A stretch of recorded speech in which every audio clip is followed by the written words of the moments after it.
اعوذ باللہ من الشیطان الرجیم بسم اللہ الرحمن الرحیم۔ مائی وائس چینل کے معزز ناظرین السلام علیکم۔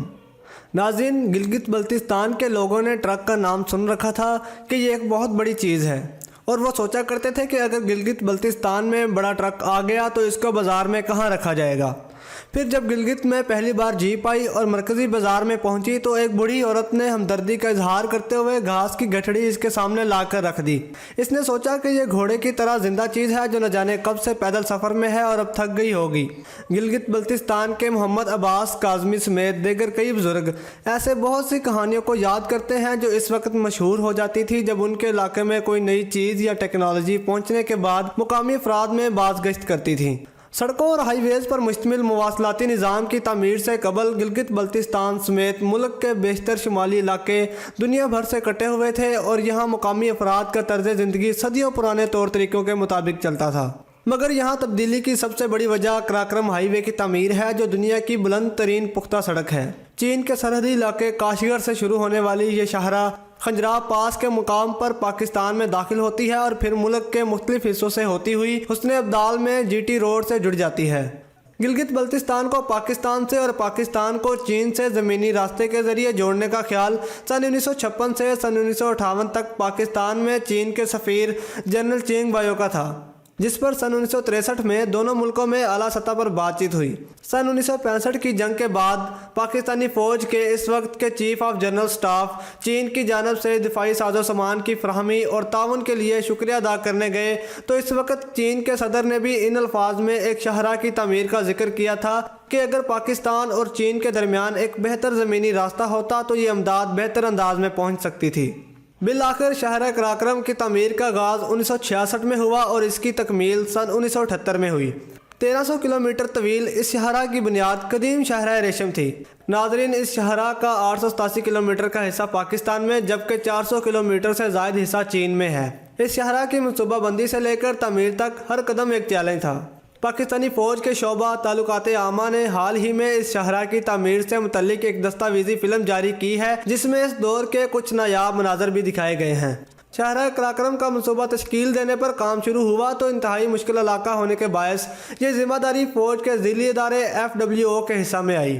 دستیاب اعداد و شمار کے مطابق موسم کی شدت، شدید برف باری اور لینڈ سلائیڈنگ کی زد میں آ کر اس سڑک پر کام کرنے والوں میں سے 800 سے زائد پاکستانی جبکہ 80 سے زائد چینی شہری تعمیر کے مختلف مراحل کے دوران ہلاک ہوئے۔ تعمیر کے وقت شاہراہ کراکرم کو 4 حصوں میں تقسیم کیا گیا۔ ایبٹ آباد سے بٹ گرام تک پہلا حصہ، بٹ گرام سے ٹھور تک دوسرا حصہ، تیسرا حصہ ٹھور سے گلگت تک جبکہ چوتھا حصہ گلگت سے خنجراب تھا۔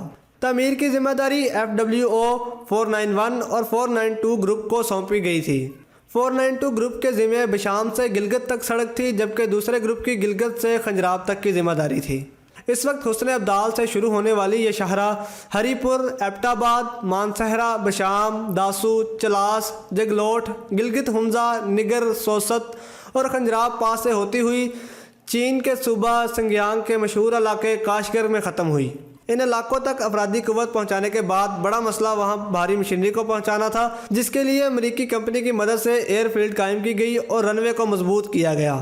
اس کے بعد PIA کے چارٹرڈ پروازوں کے ذریعے وہاں دیگر ساز و سامان منتقل کیا گیا، مگر اس وقت بھی پہلا کام گنتی کے بیلچوں اور معمولی اوزاروں سے شروع کیا گیا۔ کراکرم کی سخت پتھریلی چٹانوں میں رستے بنانے کے لیے 8000 ٹن ڈائنامائٹ استعمال ہوا اور شاہراہ کی تکمیل تک 30 ملین کیوسک میٹر سنگلاخ پہاڑوں کو کاٹا گیا۔ ناظرین، اس منصوبے کے لیے 150 فوجی اہلکار کو خنجراب کے مقام پر بھیجا گیا، مگر یہاں تعینات ہونے والے افسران اور جوانوں میں سے کسی کو خنجراب کا علم نہیں تھا کہ یہ کیسا علاقہ ہے اور یہاں کس قسم کی آبادی ہے۔ جما دینے والی سردی، بلندی پر آکسیجن کی کمی اور یہاں سے مرکزی کمانڈ تک رابطوں کا کوئی ذریعہ نہ ہونا سب سے بڑے مسائل تھے۔ ابتدائی دنوں میں ہی ایسے واقعات ہوئے کہ سنو بائٹ کے باعث یہاں تعینات بعض اہلکاروں کے ہاتھ کاٹنے پڑے۔ سمندر کی سطح سے 16000 فٹ سے زائد بلندی پر موجود اس برف کے میدان سے انہوں نے یہ پیغامات بھیجے کہ ان کے ساتھی اس قدر سردی میں مر جائیں گے۔ ساجد بصیر شیخ، جنہوں نے بطور کپتان سڑک کی تعمیر کے ابتدائی مرحلے میں کمانڈ کی تھی، کہتے ہیں کہ ان کے زیر کمان علاقے کوہستان میں ایسا لگتا تھا کہ لوگ اس وقت پتھر کے زمانے میں تھے۔ یہاں کی روٹی بھی پتھر پر پکائی جاتی تھی۔ شروع میں تو وہاں کے لوگ خوفزدہ تھے، مگر جب ان کو نوکریاں ملیں، پیسے ملنا شروع ہوئے اور ان کی زندگی کا نظام تبدیل ہونا شروع ہوا تو یہ ان کے لیے ایک بہت بڑی تبدیلی تھی اور پھر ان کے حالات بہتر ہوتے گئے۔ یہاں بعض مقامات پر چھوٹی، کچی اور موسمی سڑکیں تو موجود تھیں، مگر گلگت میں قراقرم ہائی وے کی تعمیر نے یہاں زندگی تبدیل کر دی۔ گرمیوں کے 3 مہینوں میں یہاں 2-3 گاڑیاں چلتی تھیں، 3 جیپیں بھی یہاں پہنچی کیونکہ اس وقت آرمی اور اسکول محکمے نے مقامی طور پر کچی سڑکیں بنائی ہوئی تھیں۔ قراقرم ہائی وے بنی تو گلگت کے ارد گرد کے علاقے بھی ملک کے دیگر حصوں سے جڑ گئے، پھر سیاحت بڑھی، کاروبار پھیلے اور لوگوں نے ترقی کی۔ سرکاری اعداد و شمار کے مطابق 1981 میں شہر قراقرم کے ارد گرد موجود علاقوں میں اوسطاً شرح خواندگی 14% تھی، جو سن 1992 میں 37%، جبکہ سن 2012 میں 52% تک پہنچ گئی۔ سن 1981 میں خواتین میں شرح خواندگی صرف 3% تھی، مگر 2012 میں تعلیمی اداروں میں 36% خواتین زیر تعلیم تھیں۔ اسی طرح یہاں معاشی لحاظ سے بڑی تبدیلیاں سامنے آئیں۔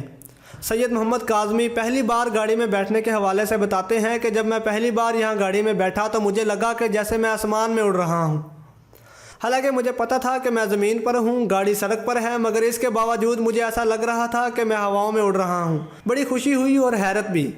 لگ بھگ یہی تاثرات بیشتر مقامی بزرگوں کے تھے۔ لوگوں نے بہت خوشی منائی، کئی تو ایسے تھے جنہوں نے کبھی گاڑی دیکھی ہی نہیں تھی۔ کچھ لوگ کراچی جا چکے تھے اور وہ گاڑیوں سے مانوس تھے، لیکن خاص طور پر خواتین جن کا کہیں آنا جانا ہی نہیں تھا، ان کے لیے یہاں گاڑیاں آنا ایک عجیب اور انوکھی بات تھی۔ سید محمد عباس کاظمی اس سڑک کو بند کمرے میں ایک کھڑکی سے تشبیہ دیتے ہیں اور کہتے ہیں کہ سڑک سے پہلے تو یہ علاقہ پوری دنیا سے ہی کٹا ہوا تھا۔ یہ ہمالیہ اور قراقرم کے سنگم پر بہت بلندی کا علاقہ ہے۔ قراقرم ہائی وے بننے سے اب ایسا لگتا ہے جیسے ایک بند کمرے میں کھڑکی کھل گئی ہو۔ وہ مزید کہتے ہیں کہ بڑی گاڑیاں، بسیں، ٹرک آتے ہیں، کاروبار بڑھا ہے، سیاحت میں اضافہ ہوا، لوگوں کا آنا جانا بڑھا اور ہمارے اپنے لوگ تعلیم اور نوکری کے لیے پاکستان کے دوسرے علاقوں تک پہنچے۔ یہ ہمارے لیے خدا کی رحمت ہے۔ تو ناظرین، یہ تھی ہماری آج کی ویڈیو۔ امید کرتا ہوں کہ آپ کے لیے کافی انٹرسٹنگ رہی ہوگی، لہٰذا لائک، شیئر اور کمنٹس کے ذریعے سے ہماری حوصلہ افزائی کرتے رہیے۔ ملتے ہیں اگلی ویڈیو میں، تب تک کے لیے اللہ حافظ۔